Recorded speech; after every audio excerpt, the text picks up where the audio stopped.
سہولتیں نہیں ہوں گے, اس کے پاس جیسے کھاد مہنگا ہوگا, ہر چیز مہنگی ہوگی, تو ایک قیمت تو کسان بھر رہا ہے, اور اس کو اگر وہ قیمت نہیں ملتی کیا کرتا ہے. اچھا بیچ کے جو لوگ ہیں, جیسے کہ آپ نے بہت اچھی پوائنٹ پہ, اچھا وہ بیچ کے جو لوگ ہیں وہ کہتے ہیں کہ ٹرانسپورٹیشن مار دیتی ہے ہمیں, جو ایک چیز کو ایک جگہ سے دوسری جگہ منتقل کرنا ہوتا ہے نا, وہ ہمیں اس کی کاسٹ بھی کافی زیادہ پڑ جاتی ہے.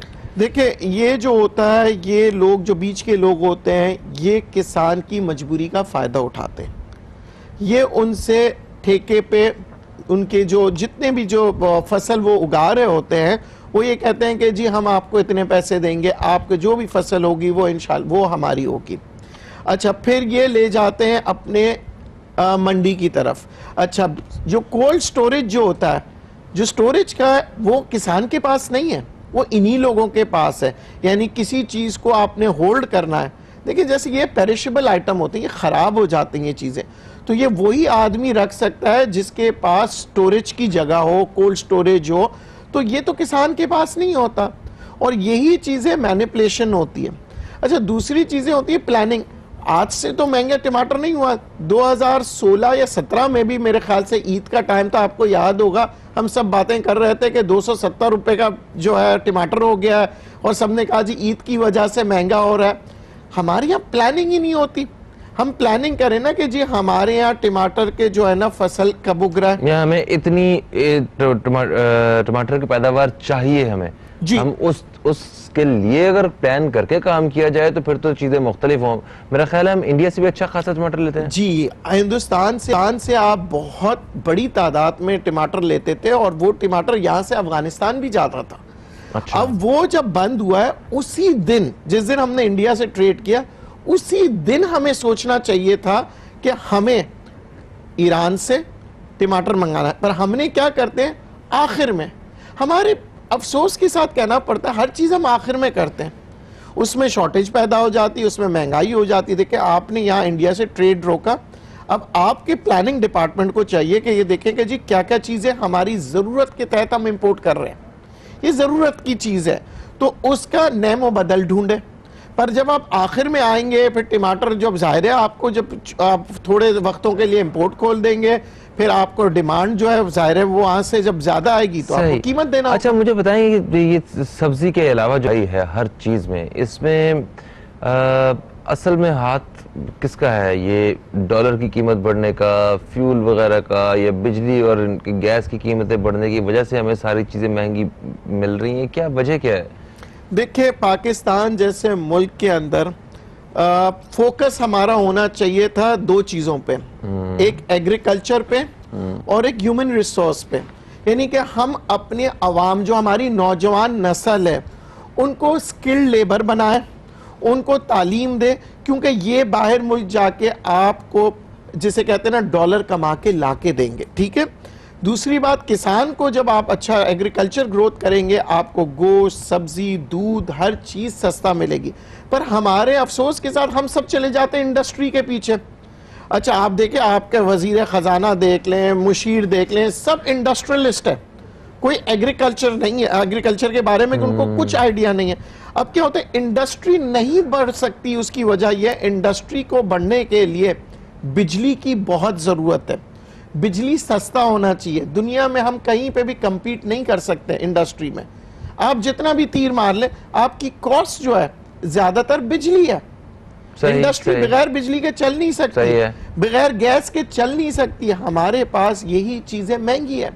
تو بھائی جب ہماری انڈسٹری نہیں چل پا رہی تو ہم ٹورزم کے پیچھے چلے جائیں, اس کو بہتر کریں, ہم زراعت کو صحیح کریں. دیکھیں زراعت صحیح ہوگی تو جیسے بھی فرض کریں کہیں بھی چلے جائیں, $100 پہ چلے جائیں, آپ کی اپنی زراعت اگر اچھی ہوگی آپ کے عوام کو مسئلہ نہیں ہوگا. ہاں سبزیاں, پھل, یہ گندم, یہ چینی, یہ سارا کچھ تو سستا ہوگا, غریب آدمی یہ تو افورڈ کر پائے گا. یہی چیز تو ہے نا. دیکھیں امریکہ نے اپنی ایک زمانے میں, امریکہ کی معیشت اگر تاریخ اٹھا کے دیکھیں, امریکہ کی معیشت جو تھی اتنی اچھی نہیں تھی, اور انہوں نے اپنی معیشت بھٹا, گندم, کارن اور ویٹ کے ایکسپورٹ سے اپنی معیشت کو بہتر کی تھی. دنیا بھر میں آپ کو یاد ہوگا کہ امریکن ویٹ جو ہے ریٹ کھلتے تھے, آسٹریلین ویٹ, امریکن ویٹ, گندم سے وہ اپنی معیشت بڑھا رہے تھے. ہم یہاں پہ ہاں بہت سارے ممالک ایسے ہیں جو مثالیں ہیں جو یا کوئی ملک ایسا ہے جس کی پوری جو آمدن ہے وہ ٹورزم سے چل رہی ہے, کوئی ایسے ہیں جو صرف اور صرف زراعت پہ چل رہے ہیں. مطلب ہر ایک نے اپنی اپنی ایک فیلڈ, کوئی جس طرح ہر شخص کی ایک فیلڈ ہوتی ہے نا, ہر فرد کی کوئی ایک کام کرتا ہے جناب, وہ اس کو ذریعہ آمدن ان کی وہ ہے. زمین دی ہے وہ زراعت کے لیے دی ہے نا, وہ ایک آپ پاکستان کو تو یہ تحفہ, ہم کوئی ایسے جگہ تو نہیں رہ رہے, ریگستان میں تو نہیں ہے کہ ہمارے یہاں پھل سبزی اگ نہیں سکتی. پانی کی تقسیم بہت بڑا ایشو ہے. دیکھیں یہی, اب دیکھیں بات یہی ہوتی ہے پانی کا ویسٹیج. پانی اللہ پاک نے, آپ دیکھیں ہر سال برف گرتا ہے, بارشیں ہوتی ہیں, ہمارا وہ ملک نہیں ہے کہ بارش نہ ہو, پر جو پانی کی جو تقسیم ہے, پانی کا ویسٹیج ہے, اس کو ہمیں روکنا چاہیے. صحیح بات ہے. اچھا بات یہ مہنگائی کی طرف اگر ہم آئیں, ہماری پلاننگ ڈپارٹمنٹ, آج بھی میں نے کچھ دنوں پہلے ہی ایگریکلچر کے سیکرٹری ہے ان سے بات چیت ہو رہی تھی, تو انہوں نے مجھ سے کہا ندیم صاحب مسئلہ یہ ہے کہ اگر ہم کوشش کریں, ہمیں بیج, ہم یہاں پہ کسانوں کو بہتری کی طرف لے کے آئے تو ہمارا جو ہے نا ایگریکلچر گروتھ ہو سکتا ہے. تو میں نے کہا پھر آپ کس چیز کا انتظار کر رہے ہیں, آپ تو کہہ لیں ہمارے اوپر بھی تو پرابلمز ہیں. مجھے بات بالکل سمجھ میں نہیں آئی. انہوں نے کہا جو نظام ہے, جو فوکس ہے, حکومتی فوکس جو ہوتے ہیں, جو بڑے اوپر بیٹھے ہوئے ہوتے ہیں, بہت اوپر لیول پہ, ان کا فوکس اگر انڈسٹری کی طرف ہوتا ہے تو زیادہ تر انڈسٹری کے اوپر دھیان دے رہے ہوتے ہیں, اور جب کوئی ایشو بنتا ہے تب آپ کے پرائم منسٹر صاحب بھی آ جاتے ہیں, پھر صدر صاحب کا بھی اس کے اوپر دھیان آ جاتا ہے. تو ہمارے یہاں دھیان اس وقت آتا ہے جب کوئی مسئلہ ہوتا ہے. اب دیکھیں مہنگائی کا یہ جو جن ہے یہ بے قابو ہو چکا ہے, اور آگے چند روز میں اگر ہم نے یہ ایگریکلچر کے اوپر, ہم نے ان چیزوں کے اوپر محنت نہیں کی, تو میں آج آپ کو بتا دوں آپ کی معیشت کو کوئی سنبھال نہیں سکے گا. اب کام یہ کرنا چاہیے حکومت کو کہ زیادہ تر یہ کرنا, کیونکہ عوام کو خوشحال کرنی ہے نا. اچھا کیونکہ ابھی بھی اگر زراعت کے حوالے سے آج کے دن بھی اگر کوئی پالیسی بنائی جاتی ہے, کچھ اگر کام کیا جاتا ہے اس جانب, تو کوئی 6 مہینے بعد اس کا جا کر رزلٹ ملے گا, 6 مہینے سال بعد ملے گا, جب پیداوار آئے گی, کچھ ریزلٹس آئیں گے اس کے. تو فی الحال تو ہمیں کسان کو واقعی بیج کا بڑا مسئلہ ہے, کھادیں بیج بہت مہنگے ہیں, سپرے بہت مہنگا ہے. اچھا اب یہ کسان کے علاوہ آپ دیکھیں کہ وہاں پہ جا کے آپ کسان کو تعلیم دیں. اچھا پڑھے لکھے ہے نہیں, پر آج کل آپ دیکھیں جدید دور میں یوٹیوب کے ذریعے آپ امریکہ کی تعلیم بھی یوٹیوب پہ دیکھ سکتے ہیں, کس طرح سے آپ فصل اگائیں, کس طرح سے تو آپ کے صرف ایک ریسورس چاہیے کہ ایک آدمی جائے وہاں پہ, ایک باقاعدہ ایک پروجیکٹر پہ فلم لگا کے دکھا دے ان کو کہ بھائی اس طرح سے کاشتکاری کریں. آپ ایک آدمی یہاں سے بھیجیں وہاں پہ ان لوگوں کے لیے کہ ان کو سٹوریج کے طریقے بتائیں. اچھا وہاں پہ مختلف کسان کو یہ بتائیں کہ کس طرح سے کاشتکاری کس طرح سے کریں جس سے فصل زیادہ پیدا ہو. تو ہمارے یہاں یہ ایگریکلچر ڈپارٹمنٹ بہت اہمیت رکھتا ہے. جیسے دیکھیں ٹورزم پہ عمران خان صاحب کا جب رجحان آیا تو یہی پاکستان میں ٹورزم بہتر ہوا. جی ہاں ہو رہا ہے, آج ہو گیا نا. اس کی وجہ کیا ہے؟ عمران خان صاحب کا دھیان. جب پی ایم کا دھیان ہوتا ہے, کہتے ہیں نا جب بادشاہ اور شاہ کا, جس چیز کو شاہ پسند کرتا ہے اس کے سارے چمچے نوکر سب اسی کو پسند کرتے ہیں. بادشاہ اور شاہ کو تو سکون ہی نہیں آنے دے رہے, اسے چاروں طرف سے ملک دشمن جو انہوں نے گھیرا ہوا ہے, کچھ پارٹیز جو ہیں جو اپوزیشن کی ہیں انہوں نے گھیرا ہوا, اور وہ مجھے تو لگتا ہی نہیں کبھی کبھی کہ شاید خان صاحب کی وہ جو اصل سٹرینتھ ہے وہ ہم اپنے ملک میں دیکھ پا رہے ہیں. دیکھیں عمران خان صاحب کا جو فوکس ہونا چاہیے نا جی, ان کا فوکس ہونا چاہیے معیشت پہ. دنیا بھر میں الیکشنز وہی جیتتا ہے جس نے معیشت کو اچھا کیا ہوتا. ٹھیک ہے, ہمیں یہاں پہ ایک دوسرے سے لڑنا جھگڑنا نہیں چاہیے, کیونکہ الیکشن ہو گئے نا. اب وہ جو اپوزیشن کہتا ہے کریں.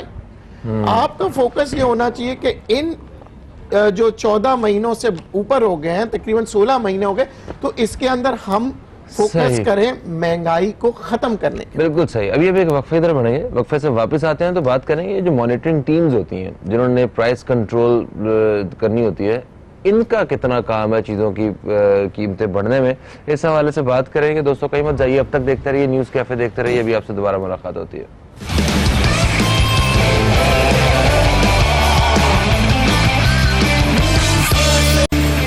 Welcome back. آپ دیکھ رہے ہیں نیوز کیفے. میں ہوں فہیم عباس اور آج ہم نیوز کیفے میں بات کر رہے ہیں بڑھتی ہوئی مہنگائی کے حوالے سے اور خاص طور پہ سبزیوں کی بڑھتی ہوئی قیمتوں کے حوالے سے.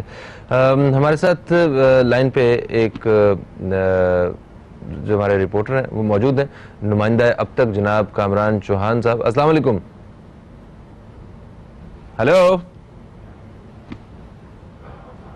ہیلو. اوکے, ہم دوبارہ ان سے رابطہ کرنے کی کوشش کرتے ہیں. ہم نے کہا ذرا ان سے رابطہ کریں اور تفصیل سے جانیں کہ کیا صورتحال ہے. اچھا یہ بتائیے کہ یہ جو پرائس کنٹرول ڈپارٹمنٹس ہوتے ہیں پورے یہ اپنا کیا کردار ادا کر رہے ہیں؟ کیونکہ ہمیں پرائس کنٹرول ہوتے ہوئے ہم ٹی وی پہ دیکھتے ہیں کہ ٹی وی میڈیا جو ہے وہ اپنا رول پلے کرتا ہے اس سینس میں کہ وہ جاتا ہے مطلب کیمرے کے ساتھ جو ہے وہ ان پوری ٹیمز کو لے کے, اور وہ ان کیمراز کی وجہ سے یہ ٹیمز بھی اویلیبل ہو جاتی ہیں کہ ٹھیک ہے ہم چھاپہ مارنے کے لیے تیار ہیں, ہم دیکھتے ہیں چلیں آئیں چلیں. کسی کو جرمانہ کر دیا, یہ گئے وہاں سے اور اس کے بعد پتہ چلتا ہے پھر وہ اسی ریٹ پہ پورا کر رہا ہے. ہو سکتا ہے اس سے روپیہ 2 روپے زیادہ ہی بیچ رہا ہو, اب جو اسے فائن ہوا تھا وہ بھی تو پورا کرنا ہے اس نے. تو مطلب کس طرح کام کیا جائے اور یہ جو ٹیمز ہیں یہ کس طرح کام کریں یا کر رہی ہیں, اس بارے میں بتائیے. فہیم, میں اپنا خود کا ایکسپیرینس بتاتا ہوں. میں ایک دودھ لینے گیا تو میں نے دودھ والے سے کہا بھائی دودھ کی قیمتیں تو کم ہو گئی ہیں, تم 110 روپے کیوں بیچ رہے ہو؟ کہنے لگے کہ صاحب بس ہم تو اتنے میں ہی بیچیں گے. میں نے کہا کوئی جرمانہ ورمانہ؟ کہتا ہاں صاحب جرمانہ والے آئے تھے, وہ لگا کے گئے 10,000 روپے جرمانہ, اور پھر انہی کا آدمی کہتا ہے ٹھیک ہے اب جرمانہ لگ گیا, اب جو مرضی آئے بیچو. کہتا ہم نے حساب سے اپنے منافع میں کچھ کرتے رہتے ہیں, پر یہ ایک روٹین ہے جی. تو یہ ان کے لیے کوئی خوف نہیں ہے. دیکھیں یہ بولتے ہیں چیک اینڈ ان کے اپنے جرمانہ لگانے والے کے آدمی, وہ خود دودھ والا کہہ رہا تھا, ان کا خود کا آدمی کہہ رہا تھا جو قیمت بیچنا ہے بیچو بھائی, تو نے ہمارے 10,000 روپے کا جرمانہ لگ گیا, ہم جا رہے ہیں, اس کے بعد پھر جب بھی آئیں گے دیکھ لیں گے. تو یہ جو جب بھی آئیں گے اسے پتا ہے کہ اگر فرض کریں مہینے میں پھر ایک دفعہ چکر مارا یا تو 10,000 روپے تو وہ پروفٹ میں نکال لے گا. اسی طرح یہ ہوتا ہے. دیکھیں بات ہوتی ہے کہ کنٹینیوس چیک اینڈ بیلنس آپ نے وہ وہاں پہ. اور ایک اور چیز, یہاں جب وہ آ رہے ہوتے ہیں نا جرمانہ لگانے کے لیے, پہلی دکان پہ جب پہنچتے ہیں تو وہ آواز لگ جاتی ہے پورے اس میں کہ بھائی وہ آ رہے وہ فوراً ریڈ گراتے ہیں, اور جن کے اوپر جرمانہ لگتا ہے آپ یقین کریں اس کے دوسرے دن اسی دکان پہ پاس آپ جائیں وہ ڈبل مہنگا کر کے بیچ رہا ہو. صحیح. ہمارے ساتھ کامران چوہان ہے, نمائندہ اب تک, ان سے بات کرتے ہیں اسی حوالے سے. السلام علیکم جی. وعلیکم السلام. کیا حال ہے کامران صاحب؟ الحمدللہ الحمدللہ. آپ بتائیں. بہترین. یہ بتائیے کہ کیا صورتحال ہے, یہ سبزیوں کی قیمتیں کیا ایسے ہی رہیں گی یا واقعی نیچے بھی آئیں گی؟ جی دیکھیں, اس میں میرے نزدیک 2 پرابلمز ہیں. ایک پرابلم تو یہ ہے کہ گورنمنٹ کی طرف سے جو ہمارا زراعت کا سیکٹر اس پر کام نہیں ہو رہا, اس طرح سے ہونا نہیں جس طرح ہونا چاہیے. مگر دوسری جانب یہ ہے کہ ہم ہر چیز کا بلیم گورنمنٹ میں کرتے ہیں. جو مڈل مین ہے, جو فارمر ہے اور جو گاہک ہیں, اس کے درمیان کے جو مڈل مین ہیں, انہوں نے بھی بہت زیادہ مہنگائی کو بڑھانے میں کردار ادا کیا ہوا ہے, جسے آپ منافع خور بھی کہہ سکتے ہیں. تو یہ مڈل مین کو تو دیکھیں نا, مڈل مین کو آپ نے اور میں نے تو نہیں پکڑنا نا, اس کو تو گورنمنٹ کے ادارے ہیں جو اس کو کنٹرول کریں گے, ان کو ذرا اوقات پہ لے کے آئیں گے. بالکل. اگر اسی طرح بات کی جائے جو پرائس کنٹرول کمیٹیاں ہیں وہ فعال نہیں ہیں, یہ سارا ایک مسئلہ ہے. مگر میں پہلے آپ کو مہنگائی کی وجوہات جو بالخصوص جو آج کل چل رہی ہے سبزیوں کے حوالے سے, اس میں بتاتا چلوں کہ ٹماٹر کی قیمت کی ایک ہائپ کریٹ ہو گئی تھی. ٹماٹر 400-450 روپے فی کلو بھی کراچی میں بکتا رہا. اس کے بعد خبریں آئی کہ جی ایران سے ٹماٹر آنا شروع ہو گئے ہیں. پھر ہماری رزاق داؤد صاحب سے بات ہوئی تو انہوں نے کہا کہ جی کیونکہ ایران کے ساتھ ہماری ٹریڈ کا باضابطہ چیزیں نہیں ہیں, مگر ہم نے خصوصی طور پر کیونکہ ٹماٹر کا یہ مسئلہ تھا تو ہم نے ایران سے جو ہے وہ ٹماٹر منگائے ہیں. اب اس میں ایک بڑا مسئلہ یہ ہے کہ جیسے یہ ٹماٹر یہاں سے ایران سے آئے تو دوسری جانب سندھ سے جو فصل ہماری تیار تھی اب وہ بھی آ گئی ہے. اچھا, آ گئی ہے. اس طرح جو ٹماٹر کی قیمت میں تقریباً مختلف جگہ پر مختلف تک فکس ریٹ تو نہیں تھے, مگر اگر 200 روپے کلو جہاں بھی ٹماٹر بک رہا تھا لوئر ایریا میں, وہاں پہ بھی 80 روپے کی کمی ہو گئی اور اس طرح ٹماٹر 120 روپے پر آ گیا. مگر یہاں آپ کو ایک اور اہم چیز آپ کو یہاں بتاتا چلوں کہ ٹماٹر کا جہاں یہ شارٹ فال جو تھا, جو اب اس کے بعد ایک نئی چیز آ رہی ہے اور وہ ہے پیاز، کہ پیاز کی قیمتوں میں بھی 80 سے 100 روپے کا اضافہ ہونے کا امکان ہے۔ اوکے، جی، اس کی وجہ کیا ہے؟ اس کی وجہ یہ ہے کہ کراچی سے اطلاعات ہیں کہ کراچی سے پیاز بڑے پیمانے پر بنگلہ دیش اور سری لنکا سمیت دیگر ملکوں کو برآمد کیا گیا ہے۔ اچھا، اپنی پیداوار پوری نہیں ہو رہی، باہر بھیجا جا رہا ہے۔ جی جی جی، یہی جو پلاننگ کا مسئلہ ہے، اور ایک بہت بڑی تعداد میں جو ہے پیاز وہ باہر بھیجا گیا ہے۔ اب اس کی وجہ سے کیونکہ جو ہماری اپنی ذاتی کھپت ہے وہ مسائل میں آ جائے گی، اور تقریباً پیاز کی قیمت میں 80 سے 100 روپے فی کلو اضافے کا امکان ہے۔ تو ایک طرف آپ ٹماٹر سے ہی آپ نے پبلک نے جان نہیں چھڑائی تھی، تو اب پیاز سر پہ کھڑا ہوا ہے۔ تو اس حوالے سے صحیح ہے۔ اچھا، کاشتکار جو ہے اس کے بارے میں بتائیے نا ذرا کچھ، کاشتکار کی کیا رپورٹ ہے؟ وہ کیا خوش ہے؟ کیا مطلب اس کو جو پیسہ انویسٹ کرتا ہے اسے وہ مل جاتا ہے آسانی سے؟ زراعت کا شعبہ تبھی بڑھے گا نا جب زیادہ سے زیادہ لوگ اس طرف جائیں گے۔ بالکل صحیح کہہ رہے ہیں، مگر مسئلہ وہی ہے کہ میں نے کہا نا کہ مڈل مین جو ہے وہ سب سے زیادہ پیسے کما جاتا ہے، نہ تو خریدار کے ہاتھ پہ کچھ رہتا ہے، اور گورنمنٹ سیکٹر کیونکہ زراعت پہ صحیح طریقے سے کام نہیں کر رہی، گورنمنٹ زراعت سیکٹر پہ کام نہ کرنے کی وجہ سے جو سارا منافع ہے وہ لے جاتا ہے مڈل مین۔ اب اگر ہم بات کریں کہ جو گروور ہے اس کی، تو وہ بیچارے ان کو بھی بے شمار مسائل ہیں۔ وہ اکثر ابھی کھجور کے گروور سے ہماری بات ہوئی، جو کھجور اگاتے ہیں کاشت کرتے ہیں اس کی، وہ سارے بتا رہے تھے۔ اسی طرح اس سے پہلے ہماری بات ہوئی دیگر جو مختلف جو سیزنلی آپ کے فروٹس ہیں ان پر جو کام کر رہے ہوتے ہیں، وہ بیچارے بھی مسائل سے کبھی گورنمنٹ کو کہتے ہیں یہ کریں یہ کریں، گورنمنٹ ان پہ مختلف ریسٹرکشن ضرور لگاتی ہے، مگر ابھی تک ایسا کوئی نظام نہیں بنایا کہ وہ کوئی ایسی جگہ پر آ کر اپنا سامان دیں اور گورنمنٹ ریٹ کوئی ان کے طے کرے، کیونکہ یہ ساری چیزیں پھر منڈی جاتی ہیں۔ اب آپ یہ دیکھیں حیدرآباد کی منڈی کچھ اور کہہ رہی ہے ریٹ، کراچی کی منڈی کا کچھ اور ریٹ ہے، لاہور کی منڈی کا کچھ اور ریٹ ہے۔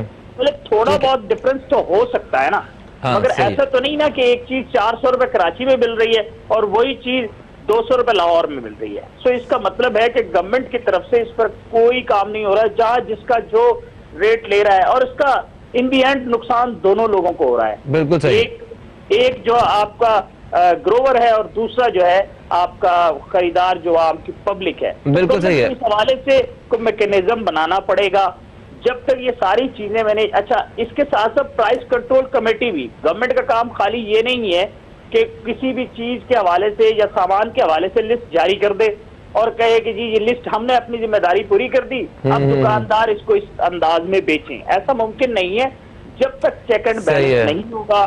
یہ پرائس کنٹرول کمیٹیاں یہ جب تک فعال نہیں ہوں گی، اور کراچی میں تو پرائس کنٹرول کمیٹی آپ کو کہیں دکھائی نہیں دے گی۔ کسی بھی دکاندار کے پاس آپ جائیں، لاسٹ یہ کل پرسوں جو ہے میں جب مارکیٹ گیا تو وہاں میں نے اس سے پوچھا، میں نے کہا بھائی آپ کے پاس ریٹ لسٹ آتی ہے ایک سبزی فروش سے کہا؟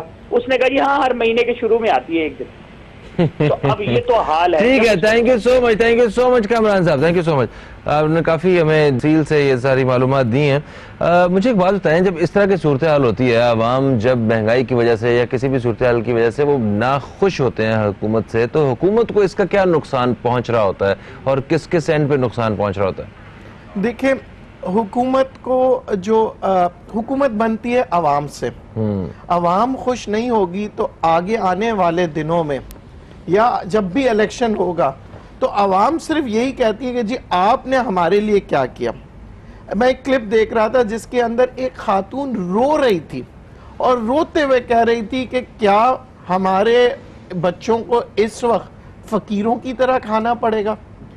ہمارے بچے پیٹ بھر کے کھانا نہیں کھا رہے۔ اور وہ خاتون کوئی غریب نہیں تھی، عزت دار خاتون کی ویڈیو تھی۔ مطلب عزت دار تو غریب بھی ہوتا ہے، امیر بھی سب ہوتے ہیں، مطلب میرے کہہ رہے ہیں سفید پوش لوگ، مڈل کلاس خاتون تھی جنہوں نے ٹی وی پہ آ کے ویڈیو، ان کی کلپ میں نے دیکھی تھی، رو رہی تھی۔ دیکھیں، بات یہ ہوتی ہے کہ عوام کے اگر آج آپ خیال رکھیں گے نا، یہ سالوں سے میں تو پیدا ہوا تھا اس وقت سے سن رہا ہوں روٹی کپڑا مکان۔ اچھا، نہیں تو کیا جان بوجھ کے عوام کا خیال نہیں رکھ رہے، جان بوجھ کے تنگ کر رہے ہیں؟ کوشش تو گورنمنٹ کر ہی رہی ہوگی کہ کسی نہ کسی طرح جو ہے عوام کے فائدے کی، عوام کے حق کی بات کی جائے، کوئی انہیں کچھ ریلیف ملے، کوشش تو کر ہی رہے ہوں گے۔ دیکھیں، جان بوجھ کے کوئی حکومت نہیں کرتی، اور خاص طور پہ میں آپ کو بتاؤں عمران خان صاحب کا بائی نیچر جو ہے نا بائی ڈیفالٹ کہتے ہیں وہ ایک اچھے آدمی ہے, وہ ایسے نہیں ہے, وہ غریب کا درد سمجھنے والے. پر مسئلہ یہ ہے کہ غریب کا درد کیا اس وقت سمجھے جب غریب ہاتھ پھیلائے. آپ کو کہتے ہیں ہاتھ پھیلائے بغیر اگر آپ کسی کو دے دو نا, تب آپ وہ ریاست کا بادشاہ, وہ جسے پتا ہو کہ اس کی ریاست میں کیا ہو رہا ہے, صحیح صحیح صحیح, آپ کو ہاتھ پھیلانے کی ضرورت نہیں. ان کو یہ پلاننگ, ان کی جو ٹیم ہونی چاہیے, دیکھیں انویزیبل ٹیم ہوتی ہے. خمینی صاحب نے جو جسے کہتے ہیں نا ریولوشن لے کے آئے تھے, انہوں نے 1.5 لاکھ آدمی ایسے اپوائنٹ کیے تھے جن کے عہدے تو تھے پر ان کے عہدے نمایاں نہیں تھے. ان کا کام یہ تھا کہ جائے, معلومات کرے اور ان کو بتائیں کہ کیا ہو رہا ہے. بالکل صحیح. یعنی کہ آپ کا کہنے کا مطلب ہے کہ حکومت بھی ہماری کوشش تو کر ہی رہی ہے مگر کوشش میں کامیاب نہیں ہو رہی. کامیاب پلاننگ نہیں ہے. انہوں نے رپورٹر نے وہی بات کی, پلاننگ نہیں ہے. آپ اگر پلاننگ سر ایک کالر ہمارے ساتھ جلدی سے شامل کریں گے. السلام علیکم جی, کون ہے ہمارے ساتھ؟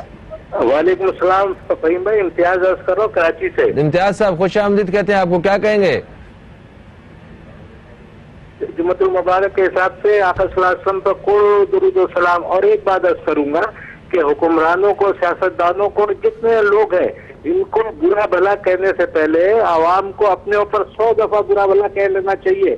یہ سارا کیا جا رہا ہم عوام کا ہے, یہ جو 22 کروڑ عوام ہے اس میں سوائے چند لوگوں کے, آپ یہ دیکھیں وہ لوگ تو اپنے کام میں کامیاب ہو گئے. آپ کو مامو بناتے ہیں, مامو بناتے ہیں, مامو بناتے ہیں اور عوام مامو بنتے ہیں. ٹماٹر 400 کلو ہے تو اس کو غرق کرو, اس میں املی ڈالو, اس کے اندر دہی اس کا استعمال کریں, ٹھیک ہے, اس کے بغیر بھی کھانا بن جاتا ہے. صحیح ہے. ہر وہ کام جو ہمارے فائدے کے لیے ہوتا ہے اس پہ کوئی عمل درآمدی نہیں کرواتا, اور جو کام جس میں ہماری کٹ لگنی ہوتی ہے وہ آنند فانند ہر ادارہ حرکت میں آ کے ہماری ایسی تیسی کر دیتا ہے. بالکل صحیح ہے. Thank you so much, thank you so much. آپ نے بڑی اچھی بات کی ہے امتیاز صاحب, کہ لازمی نہیں ہے کہ آپ اسی چیز کا استعمال شروع کر دیں. مطلب یہ کوئی آکسیجن نہیں ہے, ٹماٹر ہے, مطلب آپ اس کا استعمال کچھ دنوں کے لیے روک بھی سکتے ہیں, یا خود بخود اس کی پرائسز بھی نیچے آ جائیں گی. اور یہ تو وہ سپلائی اور ڈیمانڈ والا رول ہے سارا یہاں پہ. آپ اپنی ڈیمانڈ کم کر دیں, سپلائی جو ہے وہ زیادہ ہو جائے گی. کس کس چیز کے اوپر آدمی رو ہے؟ پیاز کے اوپر پھر آپ کہیں گے کوئی اور چینج کر لیں. بات یہ کہ ہم کیا اسی طرح کرتے رہیں گے؟ مگر دیکھیں کبھی کبھی تو واقعی حالات برے بھی ہوتے ہیں, اور کبھی کبھی جو ہے نصرانی ویلفیئر انٹرنیشنل ٹرسٹ کے, جن سے ہم استخارہ, روحانی اور شرعی مسائل کے حوالے سے بات کرتے ہیں, ہمارے ساتھ اسٹوڈیو میں آپ موجود ہیں. ہم آپ کو خوش آمدید کہتے ہیں. السلام علیکم سر, کیسے ہیں آپ؟ وعلیکم السلام ورحمۃ اللہ وبرکاتہ. الحمدللہ رب العالمین علی کل حال. ماشاءاللہ. دوستوں کو بتاتے چلوں کہ آپ ہمارے پروگرام کا حصہ بننے کے لیے ہمیں کال کر سکتے ہیں. کال کرنے کے لیے یہاں پہ ایک نیلی پٹی پہ نمبر آپ کو نظر آئیں گے. اس نمبر پہ آپ رابطہ کر کے اپنا سوال, کوئی بھی سوال جو ہے آپ کا, وہ آپ پروگرام میں شامل کر سکتے ہیں. اس کا جواب ہم حضرت مولانا بشیر فاروق قادری صاحب سے حاصل کرنے کی کوشش کریں گے, اور اس کے ساتھ ساتھ استخارہ کے حوالے سے اور شرعی اور دینی رہنمائی کے حوالے سے جو ہے آج کا پروگرام رہے گا. اچھا سر, اس سے پہلے کہ ہم کوئی کال شامل کریں, ایک سوسائٹی میں اگر کوئی دیکھا جائے, ہمارا ایک بہت بڑا ایشو ہے کہ ہمیں دوسرے کی جو غلطی ہے وہ تو نظر آ رہی ہے, مگر اپنی غلطی جو ہے وہ ہمیں بالکل نظر نہیں آ رہی ہوتی. ہم عدل و انصاف کے حوالے سے ہمیشہ شکایت کرتے ہوئے نظر آتے ہیں کہ دیکھیں یہ وہ عدل کا نظام نہیں ہے. ٹھیک ہے, ہم مانتے ہیں کہ چیزیں متاثر ہیں, مگر کیا ہم جب ہماری ذات پہ اپنی کوئی باری آتی ہے تب ہم باقی لوگوں کے ساتھ عدل کر رہے ہوتے ہیں, انصاف کر رہے ہوتے ہیں رشتوں میں, اور اپنے ملازمین کے ساتھ, اپنے جونیئرز کے ساتھ, اپنے سراؤنڈنگ میں جتنے لوگوں کے ساتھ ہمارا واسطہ پڑتا ہے, وہاں بھی تو ہمیں عدل اور انصاف کا خیال رکھنا ہوتا ہے. کیا ہم خود اس چیز کے ساتھ زندگی گزار رہے ہوتے ہیں؟ بسم اللہ الرحمن الرحیم. اللہ تعالیٰ ارشاد فرماتا ہے, وما اصابکم من مصیبہ فبما کسبت ایدیکم. تم جس مصیبت میں ہو یہ تمہارے ہاتھوں کی کمائی ہے. اچھا, حکمران ہو یا سیاستدان ہو یا بیوروکریٹس ہوں, وکلا ہوں, جج ہوں, افسر شاہی, نوکر شاہی, یہ جو کچھ کر رہے ہیں, یقیناً جو کچھ کر رہے ہیں ہر شخص اس پر غمگین ہے. یعنی جو بویا ہوا ہے وہی کاٹ رہے ہیں ہم. جب قرآن کہہ رہا ہے کہ وما اصابکم من مصیبہ, جس تم پر جو مصیبت پہنچ رہی ہے, بما کسبت ایدیکم, یہ تمہارے ہاتھوں کی کمائی ہے. تو آج جتنے بھی ہم لوگ ہیں جو ہمارے سروں پر ہیں, جو ہمارا امبریلا ہے, چاہے وہ حکمران, سیاستدان, بیوروکریٹ, صحافی, اور اسی طرح مطلب یعنی افسر شاہی, نوکر شاہی, وکلا, جج, یہ سب ہمارے اوپر ایک طرح امبریلا تو ہیں, ہم ان کے شکایت کرتے ہیں اور واقعی ان سے دکھ میں ہیں. ایسا نہیں ہے کہ یہ لوگ مطلب لیکن دراصل یہ ہے کہ ہمارے ہاتھوں کی کمائی ہے. جب انسان خود نیک بنتا ہے نا تو اس کا فرض سے معاشرہ بنتا ہے. اگر میں ایک فجر کی نماز میں اٹھ کر نماز پڑھنے کے لیے اٹھوں گا تو میں بچوں کو بھی لڑ کر اٹھاؤں گا, مار کر اٹھاؤں گا. اب میں ہی سوتا رہوں گا تو پورا گھر سوتا رہے گا. اور آقا فرماتے ہیں نوم الصبح یمن الرزق, صبح کا سونا رزق کو روک دیتا ہے اور ہر چیز انسان کی رک جاتی ہے. قرآن کہتا ہے کہ جو ہماری یاد سے غافل ہوتے ہیں ہم ان کی معیشت کو سکے کے رکھ دیتے ہیں, تنگ کر دیتے ہیں. آج ہمارا حشر بشر ہو گیا, بنیادی وجہ یہ کہ ہم اللہ کی یاد سے غافل ہیں. تو بہرحال یہ کہ اس پہ تو کوئی شک نہیں ہے کہ ان کی ذمہ داری بڑی ہے. ہر شخص سے جتنے بھی بڑے لوگ ہیں ان سے باقاعدہ ان کے معتدین کے بارے پوچھا جائے گا. کلکم رائن و کلکم مسئول عن الرعایا, تم میں سے ہر شخص نگران ہے اور تم سے تمہاری رعایا کے بارے میں پوچھا جائے گا. شوہر بیوی کا نگران ہے, باپ بچوں کا نگران ہے. اس طرح اوپر چلے جائے وزیر اعظم تک بات, چیف آف آرمی اسٹاف تک بات جاتی ہے. وہ پورے رعایا کے تو بس یہ کہ بس ہر ایک کو ڈرنا چاہیے. معاملہ بڑا سخت ہے, بڑا سخت ہے, بڑا سخت ہے. سب کی پکڑ ہوگی, کوئی کسی کو چھوٹ نہیں ملنے کوئی بچ والی. نہیں سکتا اگر جس طرح غفلت کی, کوئی بچ نہیں سکتا. بالکل صحیح. آپ بھی نہیں بچ سکتے, آپ شوہر ہے, میں بھی نہیں بچ سکتا, شوہر ہوں, باپ ہوں. کالر ہمارے ساتھ ہیں, انہیں شامل کرتے ہیں. دیکھتے ہیں پہلے کالر کون ہے, کہاں سے ہیں اور کیا سوال کرتے ہیں. السلام علیکم جی, کون ہے ہمارے ساتھ؟ وعلیکم السلام فہیم, اور السلام علیکم بشیر فاروقی صاحب. میں زوبیہ ہوں, کراچی سے بات کر رہی ہوں. میری آنکھوں میں سن 1986 سے لاعلاج بیماری ہے جس کا نام ریٹنائٹس پگمنٹوزا ہے, اور اس کا پوری دنیا میں اب تک کہیں پر بھی علاج نہیں آیا ہے. اور یہ موروثی بیماری ہوتی ہے کہ 7 نسلوں میں یا کبھی بھی کہیں ہوگی. تو میں خود سے قرآن شریف یا کچھ نہیں پڑھ سکتی ہوں. تو بشیر فاروقی صاحب سے میری مطلب گزارش ہے کہ مجھے کچھ الفاظ یا کوئی چھوٹی آیت بتا دیں جو میں نماز کے بعد یا چلتے پھرتے بھی پڑھ سکوں اور میری آنکھوں میں فائدہ ہو. انشاءاللہ انشاءاللہ. ٹھیک ہو گیا, بہت شکریہ زوبیہ صاحبہ, آپ نے کال کیا کراچی سے. ہم اس حوالے سے بتاتے. اچھا ویسے کیا ان کا ہو سکتا ہے, کیونکہ پڑھنے کے لیے کچھ پوچھا ہے. دیکھیں اس میں تو کوئی شک نہیں ہے کہ یہ جو بات عام عوام میں مشہور ہے کہ اس کا کوئی علاج نہیں, یہ بات غلط العام ہے. اچھا ہاں, کیونکہ دیکھیں اللہ تعالیٰ کے رسول صلی اللہ تعالی وسلم یہ ہمارے پاس سب سے بڑی اتھارٹی ہے. بے شک. آپ کا فرمان ہے پیارے آقا کا کہ اللہ تعالیٰ کوئی بیماری نہیں اتارتا مگر ساتھ اس کا علاج اتار دیتا ہے. یہ الگ بات ہے کہ ہم اس تک نہیں پہنچے, ہم اس تک نہیں پہنچے. میری بہن کا اس کو میں یہی کہوں گا کہ آپ جو ہے چلتے پھرتے اٹھتے بیٹھتے بس یہی پڑھتے رہا کریں. یہ اللہ کے اسماء العظم ہیں, یا اللہ ہو یا رحمان ہو یا رحیم, یا اللہ ہو یا رحمان ہو یا رحیم, یا اللہ ہو یا رحمان ہو یا رحیم. اس کا ورد خوب کریں. یہ وظیفہ اللہ تعالیٰ کے اسماء العظم سے اتنا ہو یا 1 لاکھ بس لو, اس سے حل ہو جاتے ہیں. واہ, اور درود شریف پڑھتے رہے بس. بالکل صحیح.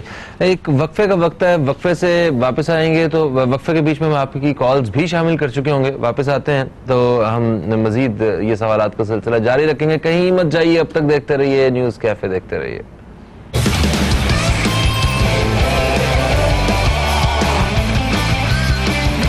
کیفے, میں ہوں فہیم عباس, اور وقفے سے پہلے ہمیں زوبیہ صاحبہ کی کال آئی تھی لاعلاج بیماری کے حوالے سے. آپ نے بتایا کہ یا اللہ یا رحمان یا رحیم پڑھیں تو اس سے بڑوں کے اور بڑے مسئلے جو ہیں وہ حل ہو جاتے ہیں اس کلام سے. اچھا اس کے بعد ہمیں وقفے میں ہم نے جو کال لی ہے وہ ہے سمرین صاحبہ. انہوں نے ملتان سے کال کیا. انہوں نے کہا کہ ان کی والدہ بیمار ہیں کافی عرصے سے, انہیں گھٹنے کا مسئلہ ہے, اور وہ اب مسئلہ اس قدر بڑھ چکا ہے کہ وہ تقریباً اپہج ہو چکی ہیں اور وہ چارپائی سے اتر بھی نہیں سکتی ہیں. یہ ان کا نام کلثوم بانو ہے. ان کا استخارہ کرنے کے حوالے سے انہوں نے کہا تھا اور علاج پوچھا تھا. جی کوئی ایسی بات تو ہے نہیں جس کا تعلق کوئی نظر بد سے ہو یا اثرات سے ہو یا بندش ہو. بہرحال یہ کہ 70 مرتبہ یا غنی ہو یا غنی ہو یا غنی ہو پڑھ کر ہاتھوں میں دم کر کے گھٹنوں پر پھیر لیا کریں تو انشاءاللہ, یا یہ خود نہیں کر سکتے تو ان کے بچی کر لیں تو انشاءاللہ مسئلہ ہو جائے گا انشاءاللہ. اچھا اس کے بعد فرح صاحبہ نے ہمیں لاہور سے کال کیا. انہوں نے کہا کہ ان کی بیٹی ہے اور انہوں نے FSC کی ہے اور انجینئرنگ میں آگے وہ مختلف شعبہ جات میں سے انہوں نے کچھ پوچھا تھا, کچھ 3-4 شعبے پوچھے تھے کہ کون سا شعبہ انہیں سوٹ کرے گا, جس میں کمپیوٹر بھی تھا, سافٹ ویئر, آرکیٹیکٹ, سول اور ایروناٹیکل, اس طرح کے انہوں نے پوچھا تھا. تو اس میں آپ نے کیا ریکمینڈ کریں گے انہیں؟ Soft where. سافٹ ویئر کی طرف جائیں گے. ٹھیک ہو گیا. اچھا پھر ہمیں صوبیہ رضوان صاحبہ. استخارہ جواب ہے. اچھا اس کا جو سافٹ ویئر کا جواب جو دیا وہ استخارے سے دیا, یعنی اپنی مشورہ نہیں دیا میں نے. اچھا استخارے میں وہ سافٹ ویئر انجینئرنگ آئی ہے, اگر وہ کریں تو وہ ان کے لیے زیادہ مفید ہے. ٹھیک ہو گیا. اچھا جی, صوبیہ رضوان صاحبہ آزاد کشمیر سے انہوں نے کال کیا. انہوں نے کہا کہ ان کے جو میاں ہیں وہ ان کی کوئی بات نہیں مانتے ہیں, ان کی ہر بات سے اختلاف کرتے ہیں, ان کی سچ بات بھی ان کو جھوٹ لگتی ہے, سسرال میں معاملات خراب ہیں, وہاں بھی کچھ اچھے تعلقات نہیں بن پا رہے ہیں, اور انہوں نے دوسری بات یہ پوچھی کہ کیا ان کی نوکری ہو جائے گی, تو یہ نوکری کرنا چاہتی ہیں آگے. آپ نے فہیم صاحب ابتدا میں یہ بات کی تھی انصاف کی بات, کتنی بڑی مطلب ہے کہ آج تکلیف ہے, کہیں شوہر کی طرف سے ظلم ہے, کہیں بیوی کی طرف سے, کہیں بہو کی طرف سے, کہیں ساس کی طرف سے. یہ بھی تو ایک بہت بڑا مطلب معاملہ ہے جو اوپر تک جاتا ہے, جو اپنے گھر میں نا انصافی ہم خود کر رہے ہیں. تو پھر ہم سے ہے نا جیسی کرنی ویسی برنی. من رحیمہ رحیمہ, تم رحم کرتے جاؤ تم پر رحم ہوتا رہے گا. من ظلمہ ظلمہ, تم برے کرتے جاؤ تم سے برائی ہوگا, تم جہاں جاؤ گے تمہیں جوتے ہی پڑیں گے. بہن مایوس نہ ہو, ایسی کوئی بات نہیں ہے. اللہ تعالیٰ ہماری مدد فرمائے. کوئی عملیات وغیرہ نہیں ہے. آج یوم الجمعہ ہے. دو باتیں بڑی اہم ہیں اور ہر ہفتے اس کا اہتمام کریں. پہلی بات تو یہ کہ آپ جو ہے نا آج جمعۃ المبارکہ کے دن جمعے کی نماز کے بعد جو ہے 1001 مرتبہ یا ودودو یا ودودو یا ودود اللہ کا یہ نام تلاوت کریں. اول آخر 3 مرتبہ 11 مرتبہ دوشی پڑھیں, اور اس کے بعد اپنے چینی اور نمک کے ڈبوں میں جو برتن ہے اس پہ دم کر دیں. پورا ہفتہ اسی سے کھانے پکتے رہیں گے. جو بھی یہ کھانا کھائے گا اس کے دل کو اللہ تعالیٰ نرم کر دے گا, موم کر دے گا, اور یہ ہر ہفتے کرنا ہے. دوسرا, عصر سے لے کے مغرب تک جو ہے کوئی کام نہ کرے اگر بس میں ہے تو. نماز پڑھنے کے بعد مصلے بیٹھ جائیں, کرسی بیٹھ جائیں, اور بغیر کسی گنتی کے پڑھتی رہیں یا اللہ یا رحمان یا رحیم, اور پڑھتی رہیں. جب دیکھے گا مغرب کا وقت قریب ہے, 5-10 منٹ باقی ہے, تو اپنے گناہوں سے توبہ کریں, جو ہم سے زیادتی ہوئی اس سے توبہ کریں, اور پھر اللہ تعالیٰ کی بارگاہ دعا مانگے. یہ بات تحریر ہے کتاب میں کہ الحمدللہ اس وقت جو دعا مانگی جائے گی وہ دعا انشاءاللہ رد نہیں ہوگی انشاءاللہ. اچھا جی, ان کے بعد ایک اور میسج ہم نے لیا فیس بک سے. تو فیس بک پیج پہ بھی ہمیں میسج آیا ہوتا www.facebook.com/newscafe, یہ ہمارا فیس بک پیج کا پتہ ہے. اس پہ بھی آپ کا فیڈ بیک آتا رہتا ہے اور آپ کے سوالات ہم یہاں سے بھی چنتے رہتے ہیں. تو ایک سوال ہے فرحانہ پرویز صاحبہ کا. انہوں نے کہا کہ آپ نے بتایا تھا کہ میرے گھر پہ عملیات ہیں, اور یہ کہا تھا کہ سیلانی پہ جوابی پتے کے ساتھ جو ہے وہ بھیجا جائے, لیٹر بھیجا جائے, تو میں نے وہ بھیجا ہوا, ابھی تک جواب موصول نہیں ہوا ہے. دیکھیں اس میں کوئی شک نہیں کہ دنیا جان سے خطاتے ہیں. جہاں تک میں نے اگر عملیات کا کہا ہے تو اسی دن ہم نے اس کی کارڈ شروع کر دی ہے الحمدللہ. ٹھیک ہے, تو اللہ کی رحمت سے ان کو فائدہ بھی پہنچتا رہے گا. جو وظائف یہاں پر بیان ہوتے ہیں وہ عمل بھی کریں. دوسری بات ہے کہ ہمارے ایک خط بھی مس ہوتا نہیں ہے. یہ ہماری بڑی سخت اس معاملے میں مطلب پکڑ ہے. خط مس نہیں ہوتا, یہ نہ جانے کیا بات ہے. اچھا, ہم آپ سے جوابی لفافہ بھی نہیں منگواتے. اچھا ہاں, ہم یہ کہ کوئی بھیج دے اس کی مرضی ہے. ہمارا بڑا آسان ایڈریس سیلانی ویلفیئر بہادرآباد کراچی. یہ کیونکہ کراچی بھر میں ہماری برانچ پھیلی ہوئی ہیں. بعض اوقات کسی اور برانچ میں ڈاکیہ ڈال دیتا ہے نا, تو وہ پھر ہیڈ آفس, کیونکہ خط کھلتے ہیں ہیڈ آفس میں, اور خط کھولنے کے لیے ہمارے پاس مرد نہیں رکھی, ہم نے عورتیں رکھی ہیں. اور ہمارے پاس خطوط کی تعداد اکثر عورتوں کی آتی ہے ہمارے پاس, اور وہ کھولنے کا اس کے پوائنٹ نکالتے ہیں. اس کے بعد پھر اس کے رجسٹر بنتے ہیں, ہر چیز رجسٹر میں ہوتی ہے. پھر اس کے بعد استخارے ہوتے ہیں, پھر پیکنگ ہوتی ہے, پھر اس کے بعد پوری دنیا میں جہاں جہاں جانا تو روانہ ہوتے ہیں. بہرحال میں معافی چاہتا ہوں, اگر تکلیف نہ ہو تو ایک بار پھر خط بھیج دیں, بھلے جوابی لفافہ نہ بھیجیں, انشاءاللہ آپ کا کام ہو جائے گا. بالکل صحیح ہے. یہ اور ہو سکتا ہے کہ ان دنوں میں ان کو پہنچ بھی جائے والا, اور دوبارہ پہنچ جائے, کوئی حرج نہیں ہے. صحیح. اچھا, ایک مطلب مسئلہ جو بہت بڑا مسئلہ ہے ہمارے معاشرے کا, وہ ہے یہ گھریلو ناچاکیوں کا. اب اگر کوئی بہو ہے تو اسے اپنا آپ بالکل صحیح لگتا ہے, اس سے بھی غلطیاں ہوتی ہوں گی, اور ساس اسے غلط لگتی ہے. ساس کو اپنا آپ بالکل ٹھیک لگتا ہے, بہو جو ہے نا وہ ٹھیک نہیں لگتی ہے. شوہر کو اپنا آپ ٹھیک لگتا ہے, اس کو بیوی اچھی نہیں لگتی ہے, اس کی ساری غلطیاں لگتی ہیں. تو ٹھیک ہے, انسان غلطی کا پتلا ہے, آپ سے خود سے بھی غلطی ہو سکتی ہے, کسی دوسرے سے بھی ہو سکتی ہے, مگر ہمیں رویہ اپنا کیا رکھنا چاہیے کہ کس طریقے سے ان سارے معاملات کو ایک خوشحالی کی طرف ہم موڑ سکتے ہیں؟ سب سے آسان نسخہ یہ ہے کہ آپ دیکھیں کہ آپ کو بیوی سے کتنے فوائد ہیں. بیوی دیکھے شوہر سے کتنا فائدہ ہے, ساس دیکھے بہو سے کتنا فائدہ ہے, بہو دیکھے ساس سے کتنا فائدہ ہے.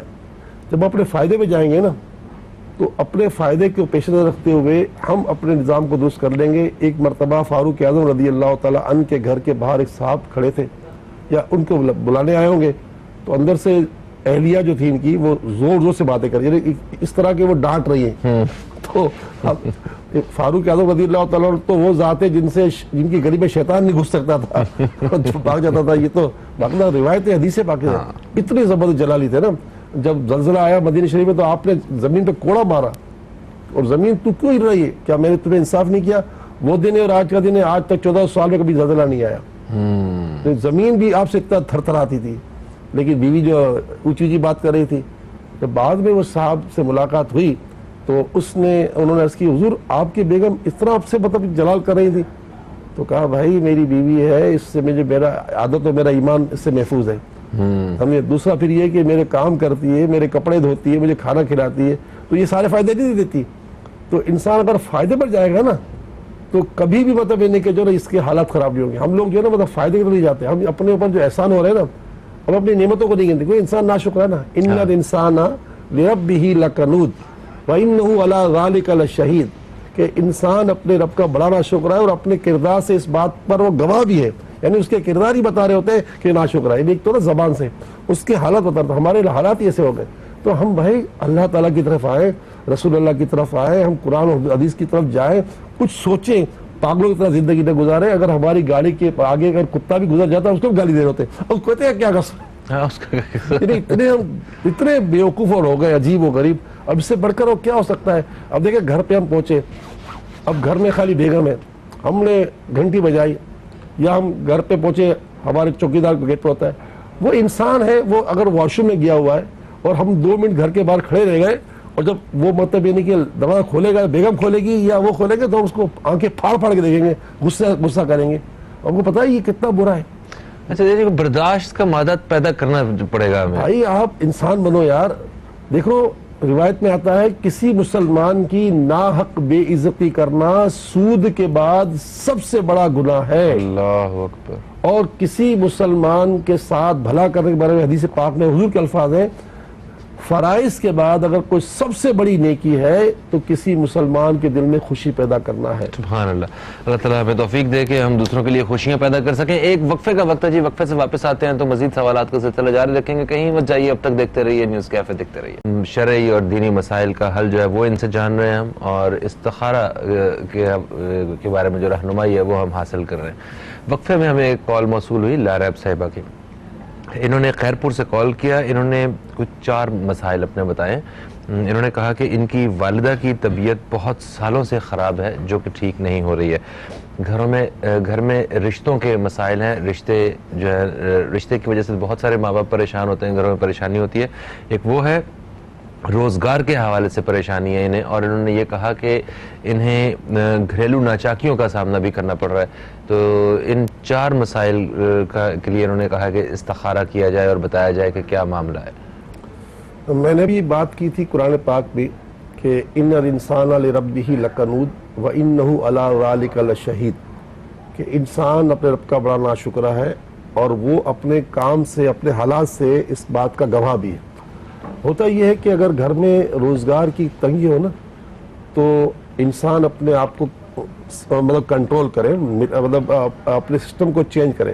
جب حضرت فاروق اعظم رضی اللہ تعالیٰ عنہ کے زمانے میں 9 مہینے قید آیا تو آپ رضی اللہ تعالیٰ عنہ جو ہے اپنے آپ پر اس قدر آپ نے جبر کیا کہ آپ کا رنگ کالا پڑ گیا, حالانکہ آپ گورے تھے. اور ان دنوں میں 60,000 افراد کا کھانا بھی مدینہ شریف میں پکا کے کھلایا لوگوں کو. لوگ گاؤں کے سارے مدینہ شریف میں آ گئے تھے. تو یہ لنگر کا کانسیپٹ بیسیکلی آپ بھی انہی کی سنت طریقہ کار سے کر رہے ہیں. تو ہوا یہ کہ اس صورتحال میں ہوتا یہ ہے کہ خواتین کے بارے میں آقا نے فرمایا, اے عورتوں میں نے تمہیں جہنم میں زیادہ دیکھا ہے. عورتوں نے کہا کہ کیوں؟ تو آقا نے فرمایا تم اپنے شوہر کی بڑی ناشکری ہو. تمہیں ساری زندگی وہ شوہر دیتا رہے گا, اگر کبھی اس نے کچھ کم کیا تو تم اس کو یہ کہو گے تم سے مجھے کچھ نہیں ملا. یعنی یہ الفاظ حضور صلی کہ شوہر کو تم کہو گی کہ تم سے آج تک مجھے کوئی خیر نہیں ملی, یعنی کہ تم 25 سال تک اس کو نوازتے رہو گے.